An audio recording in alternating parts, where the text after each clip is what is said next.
Are you ready to escape from the asylum? Let's talk about it.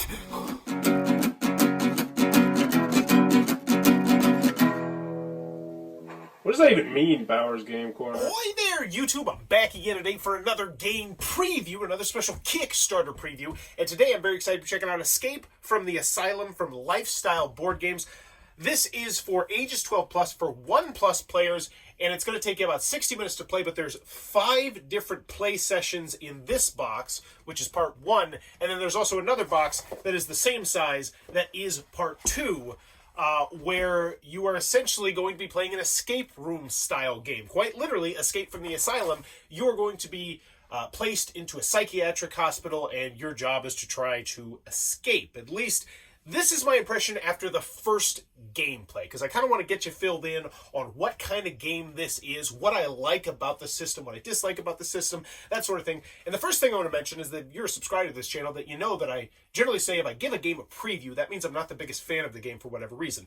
This is one of those rare exceptions where I have not dabbled enough into this game to really give you a concrete feeling of how I have. Hopefully there'll be a video right here that'll be more into that. But this is me telling you what I like about this game, because I will start by saying I'm a little bit burnt out by escape room games. You know, the last adventure game from Cosmos really kind of didn't do it for me. The last exit game I played, the last few have just kind of fell flat. Chronicles of Crime is losing a little bit of its luster, just in general. And part of the reason why is because I'm kind of dumb.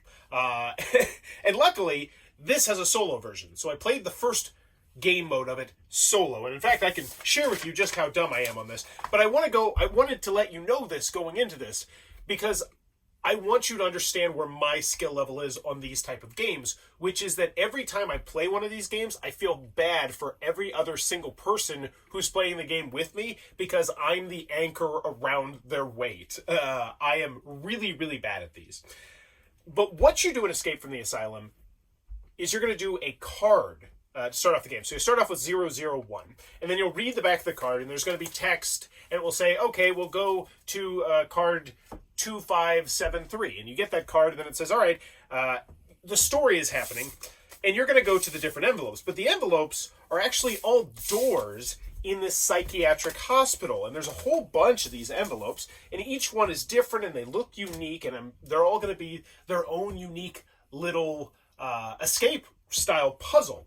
There's also a map you get, which is the evacuation plan, which tells you about all the different rooms in here, because I played the first story and it ends on a cliffhanger, and then I started to read about the second story, because from what I believe is going to happen, and after reading the second card I can tell you it's what's going to happen, you're going to be playing as different characters each time you go through the story. And I think it's an interesting idea, because one of the big issues that I've always had with escape style games is I never get invested with the characters most of the time. There's a few exceptions here and there, but it feels like what they're trying to do here is make it so that the first 5 times you play through this, you're going to play as 5 different characters. You're going to be going through this asylum, discovering all these different secrets, because, who's to say that maybe something in this envelope isn't going to be part of my story, but it will come into play later on. Or it might trigger me to say, oh, wait, there was that thing that I saw in this room, 3 stories down the road. And I do like that. And then the second box, which once again is the same size as this box, is the 6th story, which is where I believe it's going to be like a Quentin Tarantino type thing, where all the stories start seamlessly interweaving together. And I'm actually really excited about it. And I'm excited to play this more. I'm excited to bring it to game night, because that's one thing I want to mention to you here. I'm going to try and hit on a whole different gambit of things that you might want to know about this game. The first thing that I want to mention is that after playing through the first story, I can play this on my game night, no problem, and just fill them in on what happened. I said, oh yeah, I played the first story, this happened. Because to be quite frank, not much happened in the first story, and I don't imagine much is going to happen in each story, but things are going to happen. And we'll talk a little bit more about that later. But most of the time is spent, reading, trying to figure out the puzzles, trying to solve different things. But for instance, the first one, it was just, I went from point A to point B to point C, and then it was like, oh, make a decision. And that's actually an interesting thing. They have these cards here, which add like a choose your own adventure aspect to the game, where in certain puzzles, it'll say, all right, what do you want to do? And if you do this, get rid of this card, add in this other card, and then go to this card. And I guess from what I read in the rules, And the rules are very short. There's no app integration in this at all, which I gotta say I actually think is kind of refreshing. And I'll talk more about the hint system. It is absolutely out of this world spectacular. I should have led with that.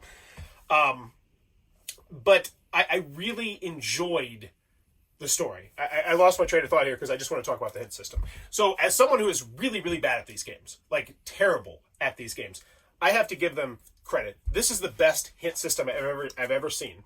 So how it works is you're going to get hint 1, hint 2, and hint or solution. There's 3 little tiny booklets here. And let's say I'm stuck on card 25, 26.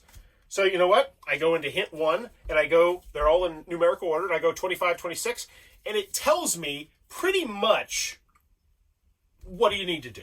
It's like, hey, here's what you probably should try to do.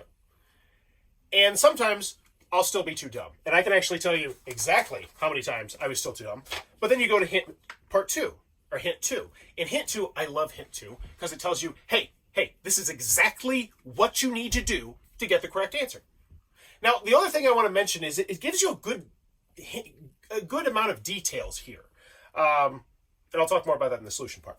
And so let's say you get part 2, and you're like, I still don't know what to do, whatever. You go to the solution part, and it doesn't just give you the solution. It tells you exactly how to do the puzzle, like at length. And that's really spectacular. At least in the first part, I was really blown away with the hint system. I thought it was very well done. I thought all the hints were pretty useful. It's just that I'm kind of dumb. Now, I did promise this. I'll reveal it. So you also keep track on this timesheet right here. So you put your start time, then your end time, and that's the difference is the number of minutes you spend, which is like your points. But then every error, you check mark, and then every time you need a hint, you do a check mark, and then every time you need a hint 2, because those are more powerful and better, you check mark here, and then every time you go to the solution, you check mark here, and then you just add 3 minutes per solution at the end. So I can tell you exactly how many different puzzles were in part 1. It was 1, 2, 3, 4, 5, 6, I do believe. So there were 6 different puzzles that I went through, and overall, I enjoyed the puzzles. There was a good variety. I did terrible. I got 1 puzzle correct all by myself. Yippee skippy. But to be honest with you, I think anyone would get that puzzle. It was like a really, really, really simple one. So the other 6, or the other 5, I had to get hint 1. And then 3 of them I had to get hint 2. And then 3 of them I just got the solution because I was like, nope, I don't know how to do it. Or in one instance I was like, nope, I'm just going to not do that. Which is part of the fun of this as a solo experience, is that you can just kind of go through the story. And while the story's not blowing me away right now, I'm very excited and intrigued to see what happens next, which is exactly, I think, the most important part. None of the puzzles, I think, are going to be super frustrating, especially with this hint system right here. I think it's just really well done, and I'm excited to venture deeper into the Asylum, and I'll be brutally honest with you. Part of the reason why this isn't more full of a gameplay is because, like I said, I'm a little bit burnt out on these style games, but this one, I'm excited to get it back to the table. So, Escape from the Asylum, I like the system. The last thing I want to mention is the writing is it's different. It sounds like it was written maybe in like the 1950s or 60s, just some of the verbiage they use. It's nothing major. I actually kind of dug it, but very interesting. And there's a train coming right now, so I should probably wrap this up. But there you go. That is Escape from the Asylum. Oh, last thing you might want to know, it says 1+ players. I would say 1 to 3 is probably going to be your sweet spot here. And honestly, 1 and 2, I think you'd lean primarily. 3, maybe if you're looking at this a family weight game. There wasn't that much to do. You know what I mean? Like, there's the puzzles to do. There's the puzzle. But it's like, oh, can I have that when you're done so I can try and take a look at it? Now, granted, I would stick by that. But still, Escape from the Asylum, very excited to venture deeper into this one. And if you're in the mood for an escape room game, or if you like lighter escape room games, definitely give this one a roll. And as always, thanks for your time, YouTube. Bye-bye. Straight.